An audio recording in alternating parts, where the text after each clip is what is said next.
Shalom, amadas vidas de Hashem, que el Kadosh Olam traiga verajots sobre cada una de las vidas y la luz del Creador nos alumbre en todo lo que voy a tratar de exponer en este breve estudio. Quiera Hashem que ilumine nuestra Neshama y su luz brille en ella en todo momento. Doy gracias a Kadosh Baruj Hu porque nos permite poder llegar a todos ustedes una vez más, y a todos aquellos que están interesados y los que puedan ver este estudio, darles las gracias de nuevo, porque hay muchas personas que están despertando a todas estas cosas que suelo publicar. Y en este estudio pues quiero hacer una pequeña réplica al supuesto rabino mesiánico Dan Ben Abraham y al Código Real, el cual ha hecho la Biblia de los mesiánicos y ha definido para mí el mismo canon que es el tradicional, el que usan los evangélicos y el que usan también católicos, a diferencia de algunos libros, porque tenemos que mirar a los católicos, que ellos son los que realmente establecieron el canon, a todos los demás grupos. Y a pesar de las muchas tradiciones, todas contienen lo mismo pero expresado de diferentes maneras. Y en el caso del Código Real ha quitado algunas interpolaciones, pero sigue teniendo el mismo canon que los demás. Y al tener este libro, el Nuevo Testamento, ningún yehudí lo puede considerar válido como un libro divino.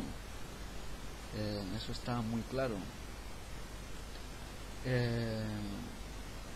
Tampoco puede decir que este sea el canon correcto y no otro, como asegura el rabino Dan Abraham cuando establece este nuevo libro. Como demostraré en este estudio, el canon está lleno de contradicciones y veremos que otros libros que hoy no están eran aceptados entre los primeros cristianos, y eso ya les debería darse cuenta que ese libro no es palabra de Elohim, por las contradicciones que presenta el canon y que dieron forma estos escritos a una interpretación de Yeshua errónea, a mi juicio. Déjenme demostrarme, si me lo permiten, que este hombre, el rabino Dan Ben Abraham, está equivocado en haber formado dicho canon. Aún yo, sin ser mesiánico ni cristiano, sé que históricamente el canon está lleno de oscuridad para su formación y de cómo se desarrolló. La primera pregunta que sale aquí es ¿por qué usan unos y no otros de los evangelios, ¿no?, de los que hay? Y otra es ¿qué autoridad tiene el rabino Dan Ben Abraham para decir que históricamente ese es el canon correcto? En este estudio, amados, si me acompañan, veremos los siguientes puntos. Punto número 1, errores en la historia sobre el canon. Punto número 2, ¿qué escritos eran aceptados entre los primeros cristianos? Punto número 3, ¿es el Código Real un libro divino? Punto número 4, ¿qué canon deberían usar cristianos y mesiánicos? Punto número 5, ¿qué valor tiene para un judío el Nuevo Testamento? Y punto número 6, ¿es el Nuevo Testamento histórico? Estos son los puntos básicamente que vamos a desarrollar en este estudio, al que le he dado forma para tratar de replicar este libro que está todo lleno de contradicciones y que no se puede decir que este canon sea el correcto. Quiero dar comienzo por el punto número 1, errores de la historicidad del canon, y quiero decir que en el vídeo que vi del rabino Dan Ben Abraham da por bueno el Apocalipsis históricamente, lo cual, como veremos, es un error. Otra de las cosas que menciona en su vida es que él busca la pureza teológica e histórica para componer el Código Real. Esto lo dice él en el discurso que da sobre el Código Real en una conferencia en México. También da por hecho que el Mateo que disponemos fue el escrito originalmente en hebreo, y acepta en definitiva el mismo canon que los evangélicos y los católicos, a excepción de algunos libros, como ya he dicho, pero la Biblia salió de ellos. También asegura de forma rotunda el rabino mesiánico Dan Ben que el Nuevo Testamento es un documento judío. Por último, quiero decir que estoy de acuerdo en lo que dice sobre el Textus Receptor, y también concuerdo en lo que dice que hasta la Reforma la Iglesia Católica era la única que leía la Biblia, tanto el Tanaj como el Nuevo Testamento eran los que ellos confinaron las escrituras hasta los siglos XV y XVI en la Reforma, donde comienzan a poderse leer en otros idiomas vernáculos para cada nación. Y para entrar de una manera más cálida en el estudio, quiero empezar a hablar de los primeros fallos que veo históricos en este tema. El primero que veo es que el Mateo que cita Papias en hebreo, que cita el rabino Dan Ben Abraham y otros padres de la llamada Iglesia, no es este. El evangelio que cita Papias en hebreo, yo creo que no es el Mateo que disponemos hoy, ya que de este evangelio no se dispone ningún manuscrito. No tenemos ninguna prueba, ningún manuscrito que sea el Mateo histórico en hebreo, ni copias hasta ahora que han sido los mesiánicos, ¿no? El manuscrito que está escrito en Mateo fue escrito originalmente en griego. ¿Cómo lo sabemos esto? Primeramente porque según los filólogos, los que estudian el griego que presenta Mateo, no es un griego de traducción. Y además también es sabido que las menciones que hace Mateo del Tanaj las hace de la versión griega de la Septuaginta. Por lo tanto, este Mateo no es el apóstol. Escribió su obra usándose del Evangelio y de lo que llaman la fuente Q. Seguramente Mateo usó otros escritos, quiero decir. Un escrito del cual no poseemos ninguna copia, pero se cree que existió en el documento de los dichos de Yeshua, llamado la fuente Q. También decir de los otros que el de Marcos tampoco sabemos quién lo escribió, pero se cree que puede ser Juan Marcos, que aparece como ayudante de Pablo en los escritos. Papias dice que este Marcos fue discípulo de Pedro, pero yo concuerdo más con que pudiera ser Juan Marcos. En cuanto a Lucas, el gran fabulador y novelista de la historia, se cree que fue el compañero de Pablo, el que escribió el Evangelio de Lucas, y de Juan poco podemos decir. En que Papias diga lo contrario, el Evangelio de Juan es totalmente lo contrario a los otros evangelios, a los sinópticos. Se escribió por el año 100, justo cuando empiezan a darse los evangelios agnósticos, y para mí Juan está claramente perteneciente a este tipo de escritos agnósticos. Y una cosa a señalar es que Papias menciona que el escritor de Apocalipsis de Juan fue escrito por un Juan diferente al apóstol. Dicho esto, ahora sí quiero darle algunos datos para que vean que históricamente muchas de las cartas que están en el Código Real y otros escritos no fueron aceptados, ya hasta formada la religión cristiana, y otros que sí. Por lo tanto, he de decir dos cosas antes, y es que usted no busca la transparencia teológica ni histórica, señor rabino Dan Ben Abraham, porque veremos, como veremos en los datos que daré, el canon que tú presentas debería ser más reducido y ajustado, si dices que quieres la transparencia académica e histórica.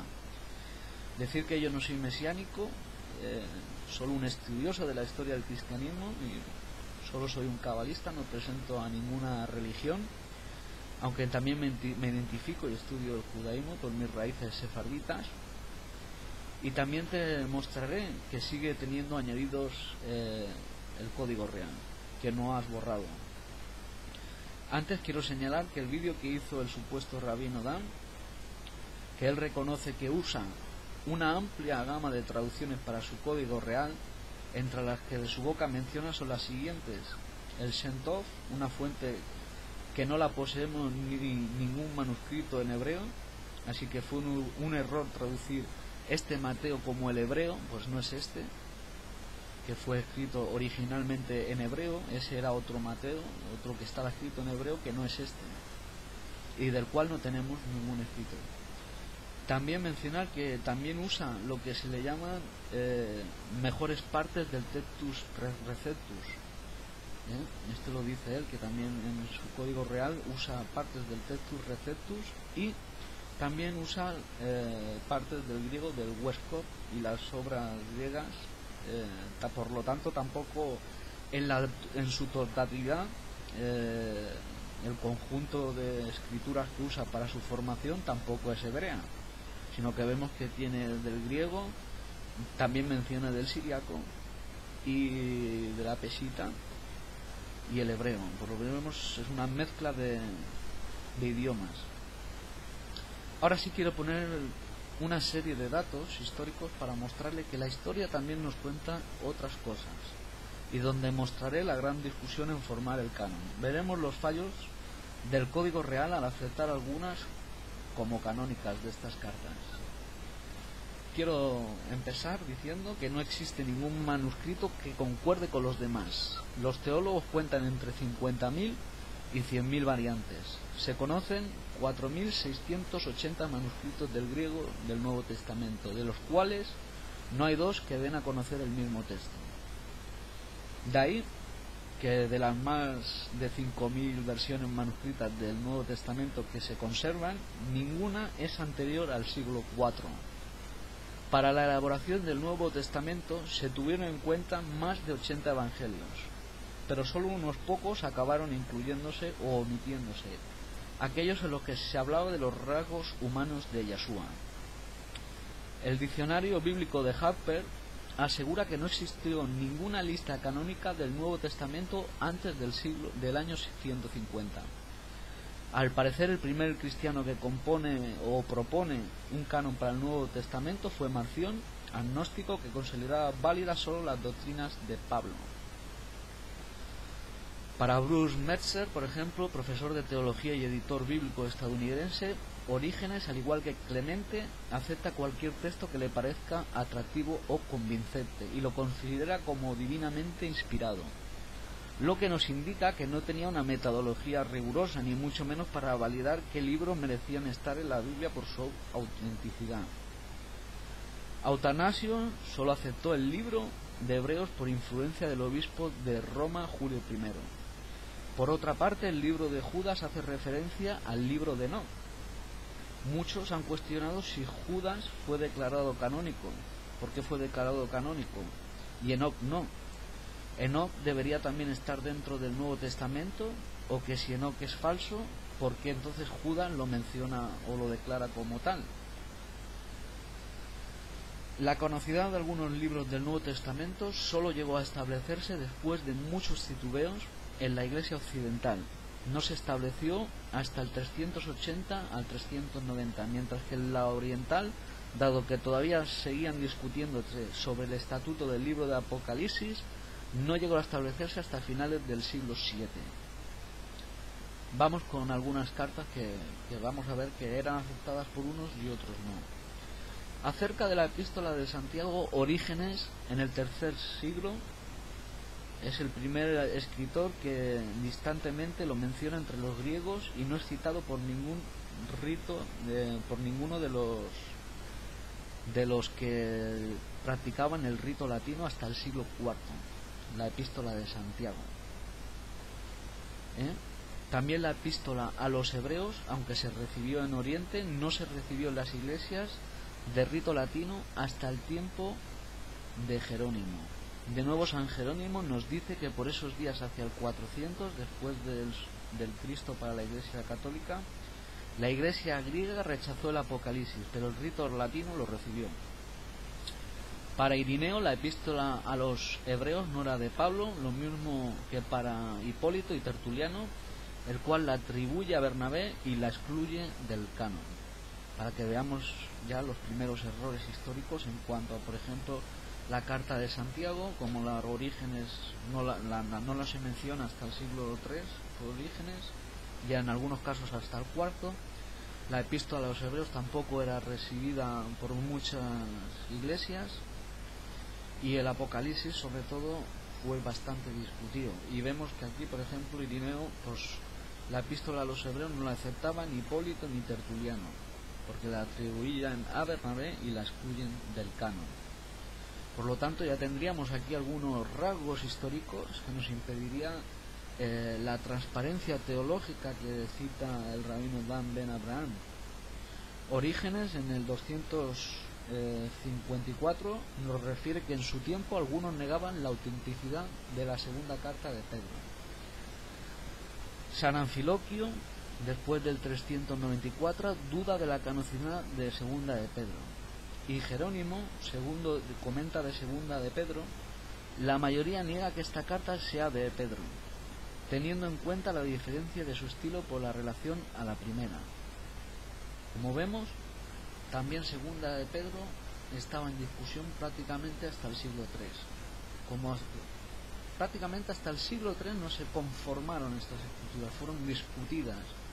Por lo tanto, no se puede decir que haya un canon establecido desde el primer comienzo y no se puede asegurar de que ese sea el canon verdadero, como vemos, porque están muy discutidos aquí estos primeros datos. Vamos a seguir mirando más. Orígenes, que volvimos a citarlo, discípulo de Clemente de Alejandría, se ordenó sacerdote en el 230, intentó también establecer un canon del Nuevo Testamento sin éxito. Orígenes reconocía la autoridad de los 4 evangelios que hoy en día están canonizados, pero también consideraba autoridad el evangelio de los hebreos y expresó reservas respecto a la validez de Santiago, segunda de Pedro, segunda y tercera de Juan. Como vemos, estas cartas están discutidas en la historia, no se pueden asegurar como veraces, solo porque en el siglo III algunos padres reconocieron y otros no. Sigamos leyendo más datos. Gregorio Nacianceno y San Cirilo de Jerusalén, que no hacen uso del Apocalipsis. San Anfiloquio afirma que algunos admitían el Apocalipsis, pero otros no. Eusebio de Cesarea coloca las 5 epístolas católicas menores entre los escritos que él llama antilegómenos, es decir, los escritos que no eran aceptados por todos. Aponilar de la Odisea cita solamente la primera carta de Pedro y la primera de Juan. Diodoro de Tarso alega únicamente la primera de Pedro y primera de Juan y segunda de Pedro. San Juan Crisóstomo y Teodoroteo parece que omitieron segunda de Pedro, 2 y 3 de Juan y Judas. Teodoro de Mesopotamia rechaza todas las epístolas católicas. Como ven, entre los padres, amadas vidas de Jasén, había una gran discusión y no se aceptaban por canónicos todos estos escritos que el rabino Dan dice que históricamente esto es lo que más validez o transparencia da. Pero como vemos, ya solo en unos primeros rasgos a vuelo de pájaro, primera de Pedro, las cartas de Juan, segunda de Pedro, Judas, Santiago, el Apocalipsis, fueron muy pero que muy discutidos. Ahora vamos a centrarnos en lo que dice la misma Iglesia Católica sobre su propio canon. Y esto no podemos tapar el sol con un dedo, ni los mesiánicos pueden alegar a la historia porque no tienen historicidad. No tienen ninguna historicidad, obviamente, solo el cristianismo tiene una historia y son los que formaron el canon, y por lo tanto es a ellos, a los católicos, si queremos indagar sobre este asunto, es el que tenemos que mirar. Y vamos a ver unos datos. La Iglesia admite que algunas de las epístolas de Pablo son falsificaciones o escritas por otros de sus discípulos. Incluso las genuinas epístolas fueron grandemente interpoladas para dar peso a los puntos de vista personales de sus autores. Esto lo dice la Enciclopedia Católica Farleyet, volumen 7, página 645. Hoy sabemos que son 7 las cartas verdaderas de Pablo y 7 escritas por sus seguidores, que componen el cuerpo paulino de las Biblias mesénicas y cristianas. Hay algo más involucrado en este escenario y está registrado en la Enciclopedia Católica. Una apreciación de la mentalidad clerical surge cuando la misma Iglesia admite que no saben quién escribió sus evangelios y epístolas, confesando que todas las escrituras, los 27 escritos del Nuevo Testamento, comenzaron su vida anónimamente. Aparece así que los presentes títulos de los evangelios no son identificables hasta los evangelios mismos. Ellos, la colección del Nuevo Testamento, son provistos con títulos que, aunque antiguos, no van tan atrás hasta los respectivos autores de esas escrituras. Esto lo dice la Enciclopedia Católica, Ed Farley, volumen 6, páginas 655 a la 56. La Iglesia mantiene que los títulos de nuestros evangelios no fueron pensados para indicar los autores literarios, agregando que los títulos fueron pegados a ellos.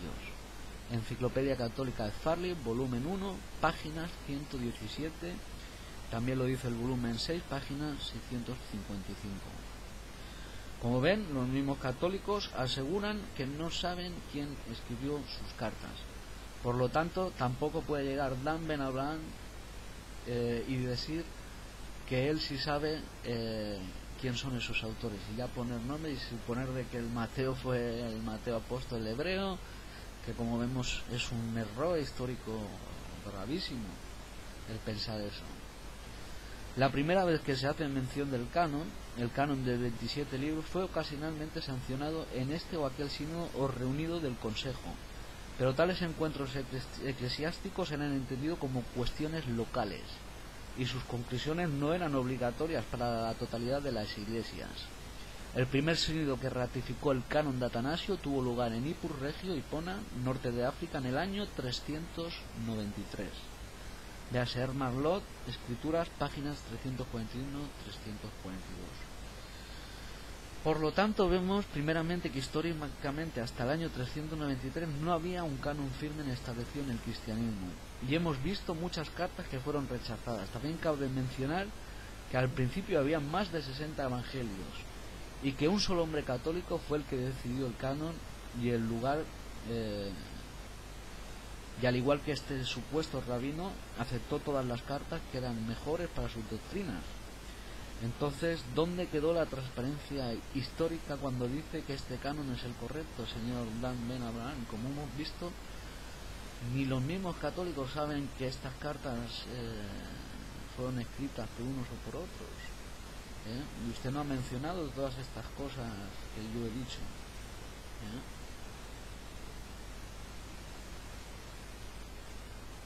Cuando la historia simplemente nos hace ver que no todos eran aceptados, y que a mi juicio este supuesto rabino no ha valorado todos estos datos, pero es que aquí no acaba la cosa.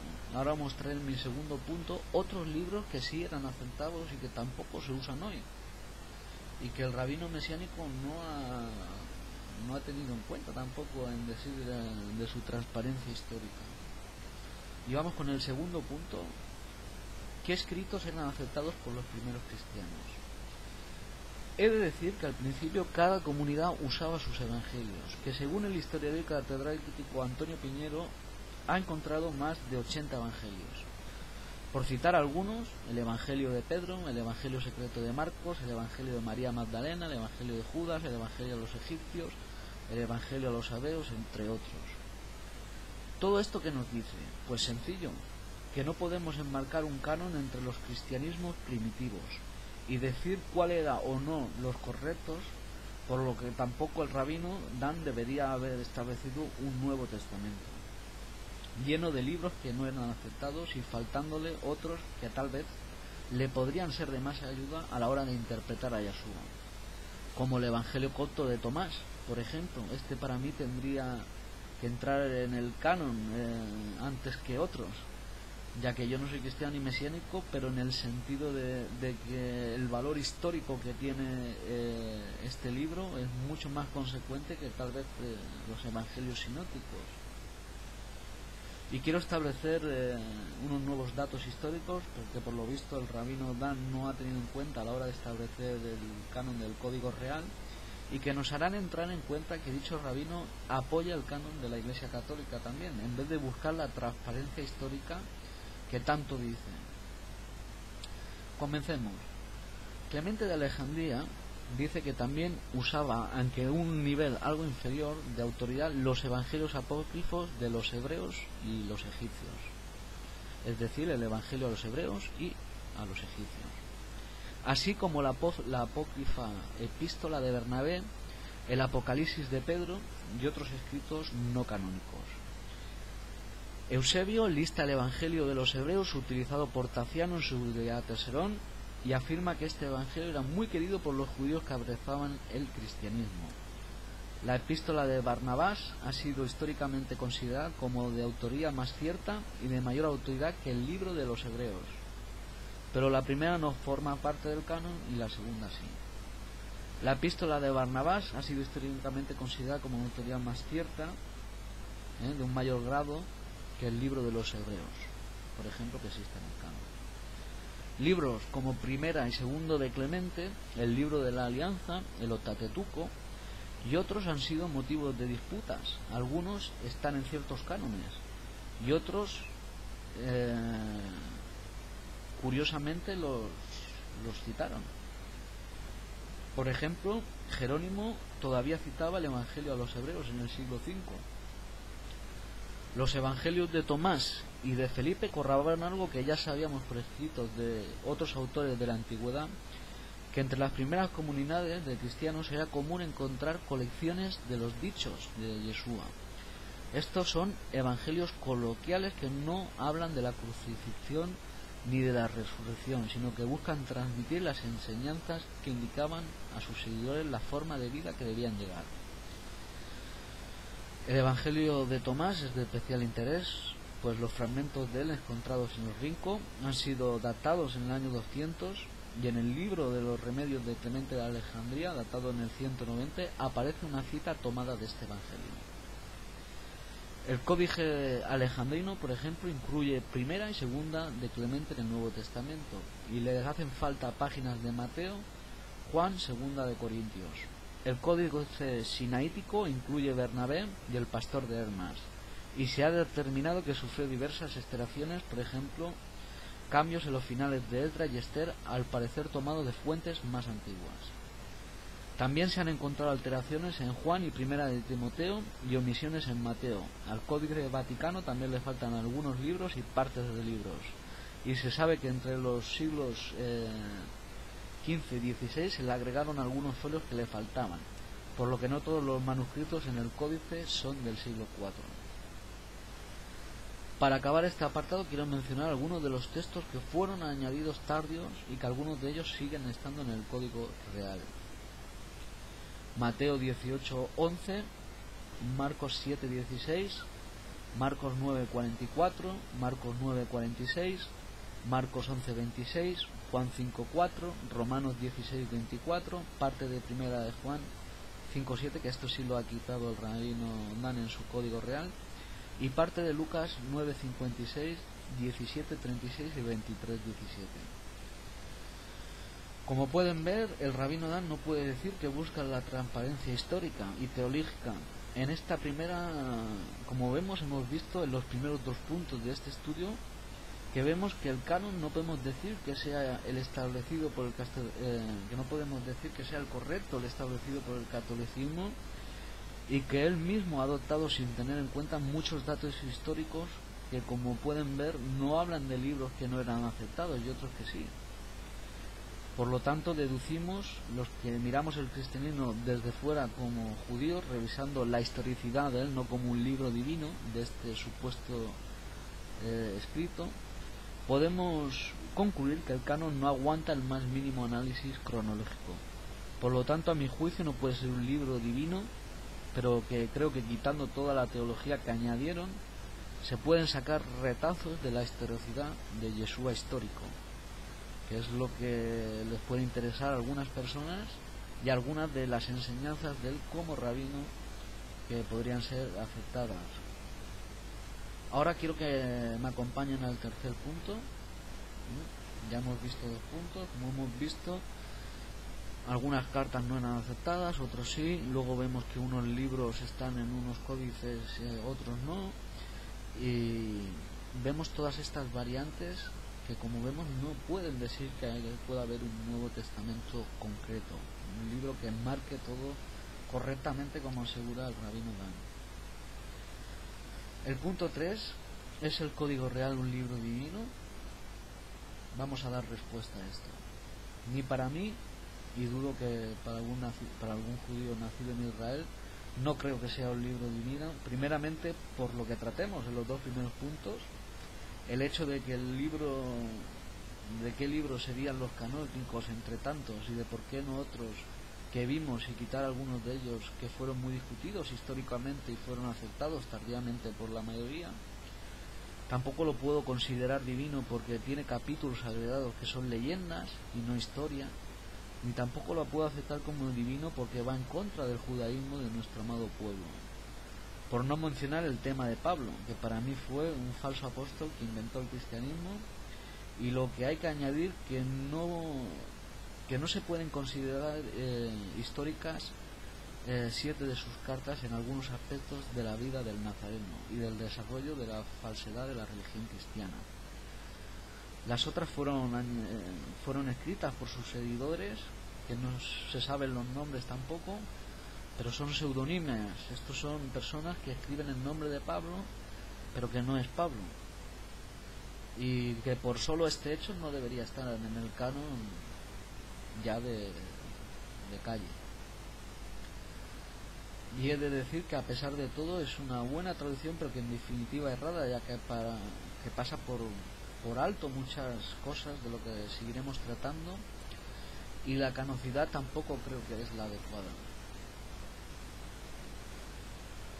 El punto número 4 es ¿qué canon deberían usar cristianos y mesiánicos? Este punto lo trato en uno de los vídeos que puse, que grabé hace unas semanas arriba en YouTube, que está titulado como en este mismo título: ¿qué canon usarán cristianos y mesiánicos? Incluyendo a los evangélicos, justamente, y a los católicos. ¿Y no les parece curioso que los tres tengan el mismo canon? Como hablé en el vídeo,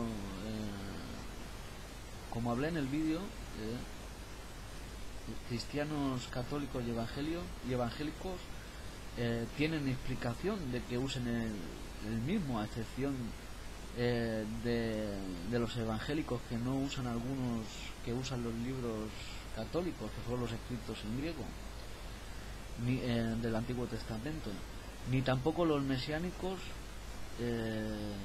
pero en el caso de los evangélicos establecen el canon según el mismo patrón que el catolicismo, y al igual estas últimas Biblias revisadas siguen el mismo patrón, aunque sean traducciones diferentes. A mi juicio se debería evaluar todo lo que se tiene históricamente. Para mí solo se debería usar, si uno quiere realmente estudiar históricamente a Yeshua y ver algunas de sus enseñanzas, los evangelios sinópticos, quitándoles, claro, todos los añadidos y las interpolaciones teológicas y leyendas, el evangelio copto de Tomás, algún retrato histórico del evangelio secreto de Marcos, el evangelio de Pedro y el evangelio a los hebreos. Quitaría, por ejemplo, las cartas escritas por los seguidores de Pablo y dejaría las otras, no por ser ninguna de ellas divina, sino para poder estudiar el desarrollo del cristianismo para las personas que se dedican a eso, y porque son consideradas como pruebas históricas de la existencia de Yeshua, estas cartas de Pablo. El libro de los Hechos solo lo dejaría, aunque esté lleno de contradicciones, podría servir para estudiar el desarrollo de los primeros cristianos, y Santiago, porque creo que contiene un pequeño núcleo de enseñanzas de Yeshua que se pueden valorar como un simple lector. Para mí esto podría ser un canon, no como un libro divino, sino como un libro de enseñanzas de Yeshua y el desarrollo de una religión nueva llena de contradicciones. La pregunta les queda en el aire a mesiánicos. No deberían usar las mismas escrituras que usó Yeshua, ya que dicen ser sus seguidores, y no deberían usar, a mi juicio, las mismas escrituras que usan los católicos, ya porque en sí es un libro que va en contra del judaísmo e intenta suplantarlo. Yeshua usó la Torá, el Tarán, no usó ningún Nuevo Testamento. ¿Por qué no harán lo mismo sus seguidores si dicen ser sus seguidores? Yo me pregunto esto, si dicen ser seguidores de Yeshua, ¿por qué no estudian lo que Yeshua estudió? Y se dejan de estudiar las leyendas y todos estos cuentos. La segunda cosa a tratar sería que históricamente los mesiánicos no tienen historicidad.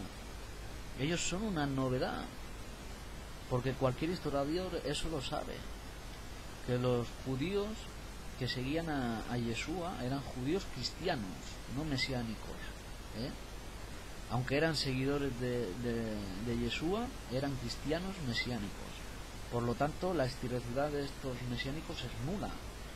Luego, la primera que tenemos, que según ellos son una excepción de una rama, son los ebionitas o nazarenos, que es a lo que muchos se apegan, pero es que resulta que los nazarenos no aceptaban el canon, solo aceptaban el Mateo hebreo, del que no disponemos ningún escrito. En el caso de católicos y evangélicos les tocaría hacer una amplia revisión y establecer un canon como el que yo propuse, y no debería verlo como un libro divino, sino como un libro de enseñanza e historia. En el punto número 5, ¿qué valor puede tener el Nuevo Testamento para un judío? Yo creo que para mis hermanos yehudí este cuerpo de escritos tiene muy poco valor, aunque he de decir que a partir del siglo XIX se empezó a ver a Yeshua como un judío y un rabino por un pequeño sector de Israel, pero solo sus enseñanzas y historicidad, no como Mesías o como un Elohim, sino como un rabino del siglo I. Pero el Nuevo Testamento en sí poco valor tiene para nosotros los yehudí, dado todos los errores y la mitología que se le añadió posteriormente. Decir que, como dice el rabino Dan Ben Abraham, que el Nuevo Testamento es un documento judío y no griego, eso es un gravísimo error. En todo lo que usted explica solo puedo mostrar que existió un evangelio escrito en hebreo. Es lo único que pudo mostrar el rabino Dan en todo ese vídeo históricamente de escritos hebreos. Pero ningún historiador serio diría que este evangelio que tenemos hoy de Mateo es el Mateo hebreo. Primero de todo, como he dicho antes, porque no está escrito en un griego que traduce del hebreo este Mateo. Y este Mateo se sirve de fuentes griegas, se usa de la Septuaginta griega para citar la Tanaj. Además, se usa del Evangelio ya escrito de Marcos, en griego. Y este Evangelio de Marcos, que fue el primero, es ya de corte paulino. Así que basarse solo en unos relatos de algunos padres para decir que el Mateo es hebreo es dudoso y pretencioso a mi juicio, ya que no tenemos ningún papiro de dicho Evangelio hebreo. Y todos los que tenemos son en griego. Ahora, ¿cuál es la razón de por qué es griego y no hebreo? Muy sencillo, y es que este mensaje era la propaganda para romanos y griegos, personas de habla griega, romanos, no era para judíos. Es una tontería pensar que Pablo escribía en hebreo a las comunidades griegas, suena incluso chistoso, y el hecho de que algunos de los autógrafos del Nuevo Testamento eran judíos. Este libro, el Nuevo Testamento, no es para los judíos, sino para oyentes griegos y romanos. Así lo demuestra el transcurso de la historia. De ahí la evidencia de que los judíos no creemos a Yeshua como el Mesías hasta el día de hoy, y todos los que usan el Nuevo Testamento son gentiles. Si esa es la prueba más contundente que tenemos, y ningún seguidor de Yeshua en el siglo I leyó ningún Nuevo Testamento. Lo que sí creo es que los que estaban en Israel y que seguían a Yeshua usaban la Tanaj y tal vez el Evangelio de la fuente Q, que se piensa que fue redactado en Galilea y contenía las enseñanzas de Yeshua.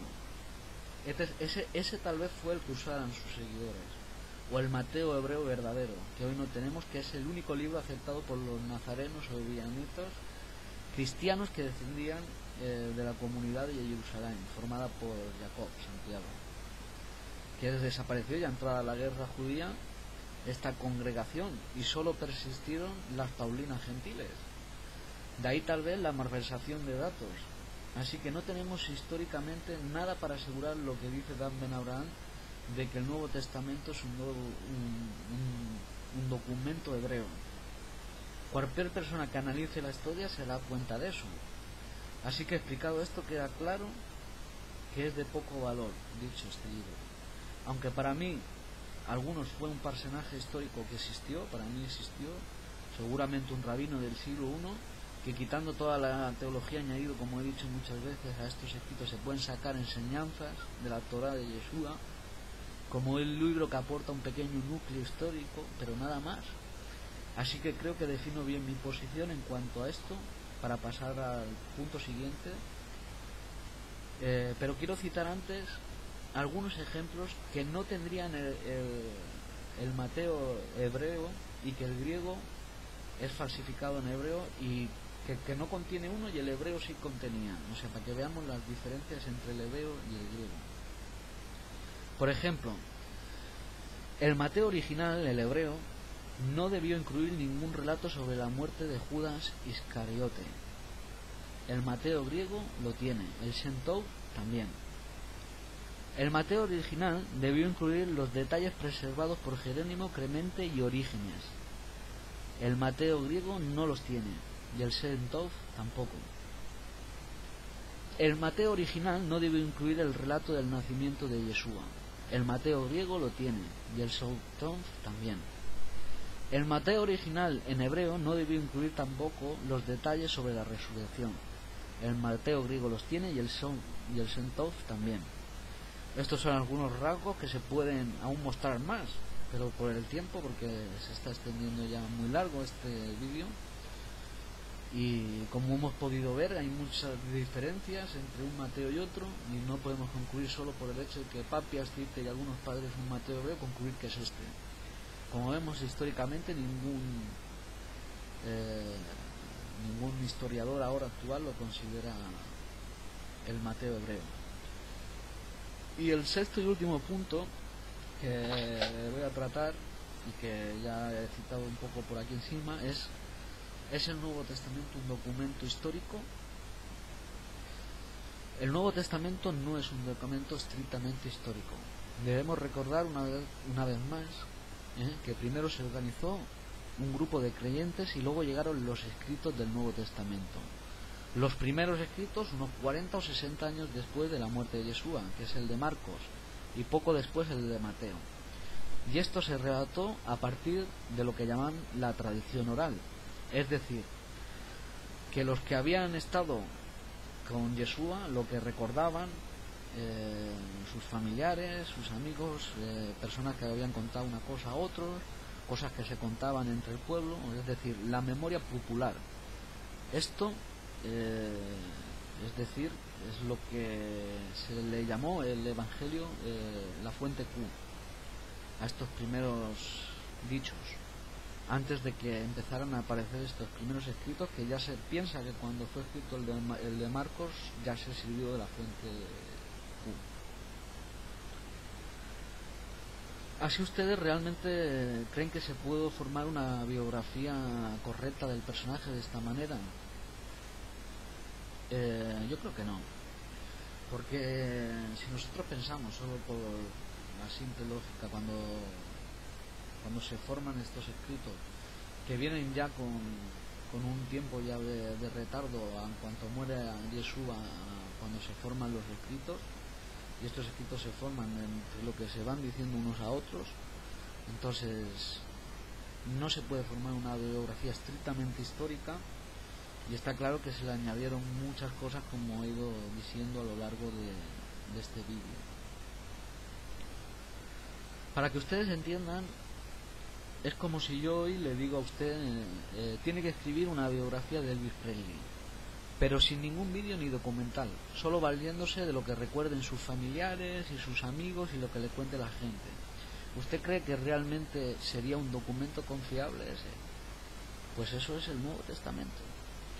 Así que solo podemos considerar como portador de un pequeño núcleo histórico, a completar con otros retazos pequeños, eso sí, no muchos, de algunos de los evangelios no aceptados o perdidos, como el Evangelio de los hebreos, el de los egipcios, el Evangelio de Tomás, y muy poco del Evangelio de Pedro, porque ya es un documento más tardío, y algún papiro más, pero muy poco lo que disponemos a mi juicio y al de muchos historiadores del cristianismo. Y con esto doy por concluida mi réplica al Código Real. Decirle a este hombre, ya que he visto que él menciona que ha tratado de mantener algún debate con algunas personas allí en México cuando llegó, se ve que el criticaron el Código Real y él quiso mantener un debate, o cuando vino aquí a España él menciona que quiso mantener un debate con César Vidal también y dice que no se presentó. Pues bien, yo estaría dispuesto a mantener un debate con usted o con cualquier seguidor serio de usted sobre este tema del canon del Nuevo Testamento, si es este el veraz o no, y de qué canon deberían usar las personas para escribir.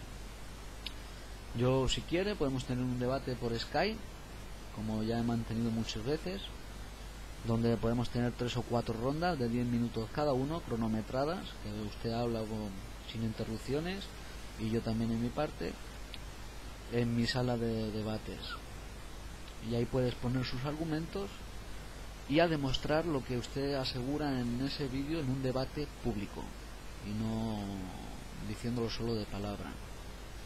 Y bueno, o cualquier persona que quiera probar estas cosas que dicen que este canon es el correcto y que no se deberían usar otros, pues también los invito, si quieren mantener un debate, a que me escriban a mi correo, o el rabino Dan Ben Abraham. Mi correo es camilonavarro@hotmail.es, camilonavarrorubí@hotmail.es. Dicho esto, quiero que sepan que también abajo del vídeo, donde pone información, abajo del vídeo tendrán un enlace para poder descargar este estudio completo de todas las cosas que yo he hablado aquí, para que ustedes lo puedan descargar en versión PDF y corroborar todos los datos que yo he dicho. Decir que cuando publico estos vídeos, que mucha gente quiere debatir, pero es una tontería, como yo veo muchas veces, repetir lo mismo, cuando yo me meto en los grupos de Facebook o los foros, pero no les interesa tener un debate público para que la gente vea realmente que todas estas cosas no son así. Entonces, pues cualquiera que quiera mantener un debate público por Skype, repito, un debate cronometrado como personas, un debate donde pongamos cada uno sus argumentos por Skype, pues ya lo he dicho, me escribe camilonavarrorubí@hotmail.es, o todo el mundo sabe mi Facebook, Camilo Navarro Rubí también, o mi blog, camilonavarrorubí.blog.es.